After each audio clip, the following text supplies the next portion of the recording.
Ask Kawaiti at ngayon ay nagbabalik na naman tayo sa isang panibagong video na naman natin dito sa ating vlogging channel. So ngayon nga pala ay nakikita nyo na marami tayong biniling squishies. May squishy dumplings, squishy noodles, and kung ano-ano pang nakikita nyo dyan, guys. Pero bago muna tayo magsimula sa mga mangyayari ay alam kong napapansin nyo na medyo malabo yung video natin, na medyo blurry, pero okay lang yun, guys. Okay lang yan. Nalobat kasi yung camera natin, guys, pero okay lang yan. At least meron tayong pang video at Makikita niyo na yung mga squishy natin. Kaya naman, i-rate natin lahat tong mga squishy na nabili natin. And let's go na ba? Let's go! sabihin ng yes, yes. Joke lang, guys, pero magtatanong muna ako sa inyo. I-comment nyo dyan sa comment section kung ano yung pinaka gusto nyong squishy na mahawakan or mabili or favorite nyo. Para sa akin, Mas favorite ko yung mga squishy na foam. Parang ganito. so, let's go na, guys. Umpisahan na natin sa mga nandito sa taas. Ito-try natin yung, Ito-try natin yung dragon fruit, guys. Sorry, guys. Uunahin muna natin to dahil medyo interesting siya sa akin. And sabi nila, crunchy daw to. Try natin, guys. Yo! Crunchy nga siya, guys. Try pa natin. Ito pa. Rinig nyo ba yun, guys? Ito pa. So, nakita nyo naman, guys, na ang crunchy ng squishy na to. Kaya, 10 over 10 kasi ganito yung mga gusto ko ring squishy. Okay, so next naman tayo, guys, is yung strawberry, guys. Ito, guys, nakikita na ko dito kasi mukha siyang totoo, pero stress ball siya. Tignan nyo, guys. Boom! So, May white siyang foam sa loob niya. So, ayun yung nagpapa-fluffy sa kanya, guys. 7 over 10 kasi hindi ako mahilig sa mga ganito. Next naman tayo is yung bread, guys. Nakikita na ako sa bread na to kasi ang liit niya and mabango siya. Try natin siyang i-squish kung slow rising ba siya or mabilis siyang bumalik. Uy. Yo, guys, mabilis siyang bumalik pero not bad na din yung pagka-squishy niya. I like it. 9 over 10. Okay, so next naman tayo yung itong may laman na bead sa loob. Ito yung favorite ko noon, pero okay na siya. 10 over 10 to sa akin. I like it. Next naman is yung banana. Ito, guys, para siyang totoong banana. This is squishy siya. 5 over 10. Kasi medyo maliit kasi siya, guys. Next naman, guys, is yung etong stress ball na to na parang coconut oil. Parang marami na rin akong nahawakan na ganito. Alam niyo ba, guys, nagko-collect na kasi tayo ng squishy dati pa since pandemic, pero nawala na yung mga nauna nating squishy. Parang napunta na siya kung saan-saan. So, 5 over 10. Next na itong squishy na to. So, sabi nila, guys, nag-iiba daw yung kulay nito, nagiging yellow daw pag hinawakan. So, try natin. Para siya yung dragon fruit. Uy, guys, totoo nga, nag-iiba yung kulay niya. Nagiging yellow na siya, guys, oh. Parang masisira na siya, guys. Nascam ata tayo. Tignan niyo, parang nasira yung butas niya dito. 8 over 10 kasi crunchy din siya and nag-iiba yung kulay, pero mabilis masira yung kanyang hindi ko alam. Okay, next naman tayo sa axolotl, guys. Ito naman, para siyang nido kasi matigas siya, oh.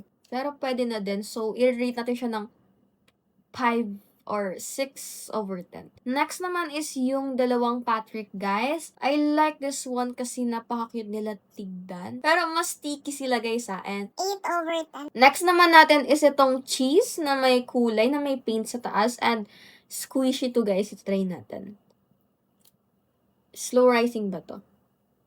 Yo, medyo slow rising siya and gusto ko yun. Gusto ko yung pagka-slow rising. 10 over 10, squishy kasi siya. So, next naman natin is itong butter na pure milk. And ito, feeling ko hindi siya slow rising. Uy, slow rising din siya, guys. And, wow. Okay, gusto ko to. 10 over 10 sa atin yan. So, next naman natin is itong maliit na butter. Alam nyo ba, guys, ito yung pinaka-hate ko na squishy foam. Kasi, ang bilis na to bumalik. Tignan nyo, oh. Ibang-iba siya sa mga nabibili ko dati ng pandemic. Kasi, meron na kasi akong ganito dati, nawawala na. Tapos, low rising naman siya. Pero parang, nagbago na yung material ata nila ngayon. 1 over 10 to sa akin. Hindi siya satisfying. Pero, syempre, bumabawo yung malaking version ng butter. Which is, ito, guys, napakalaki na ito. Oh, I like this one, guys. Gusto ko to. Tignan nyo to, oh. Gusto ko tong battery na to, guys. Napakalaki na ito. Tignan nyo siya, guys! Eto, guys, ang 100/10 para sa atin kasi nga, eto yung pinakamalaki and napaka-satisfying neto, guys. Super slow rising siya. Parang bumabagyo na sa labas, guys. Ingat kayo. Sana walang pasok. Ito, guys, napaka-soft neto and alam ko na slow rising to kasi na-try na natin to and ta-try natin uli siya. Oh, di ba napaka-slow rising niya, guys, oh. Gusto ko to. Gusto ko yung mga slow rising yung matagal bumalik kasi nakaka-satisfying sila and malambot sila. 10/10 sa atin to. Etong cheese na to is 8/10. Satisfying naman siya pero hindi naman tayo mahilig sa ganito. Pero okay lang. So, ano na lang yung natitira nating squishy na hindi pa natin na-rate and uunahin natin tong Nido na una kong nabiling Nido. And i-rate natin to ng 5/10 kasi hindi tayo mahilig sa Nido pero satisfying siya, guys, ha. Di ko alam kung maganda ba to, guys. Check natin. Parang ganito lang din siya, guys, pero yung texture niya yung naiiba. 5/10. Next naman natin is itong Nido na kulay purple na may glitters. And tingnan natin kung maganda nga ba siya o hindi. Uy, may face siya, guys. May face pala siya, oh. Parang galit ata siya. So, parang mas matigas to kaysa dito. Okay, maganda to and mabango yung amoy niya. 8/10 siya sa atin. Dito naman tayo sa burger na Nido and natatanggal ata to, guys, isa-isa. Parang hindi naman siya Nido, para siyang taba squishy. Natatanggal yung mga laman niya. Wow. So, pwede natin siyang laro-laruin. Itong dalawang dumpling na to. Nakita ko na yung loob na to, guys. So, siguro ito. Wow! Hindi pa natin na-rate pala to. Ano siya? 10/10. Squishy dumpling na Nido yung texture niya kasi hindi siya ganito. Ayan, ganito siya. Ang ganda niya. Mabango siya, guys, and I like it. So, 10/10 sa squishy dumpling na to. Dumpling na magkakahiwalay siya, guys. And maliliit lang siya na dumpling. So, siguro ano to?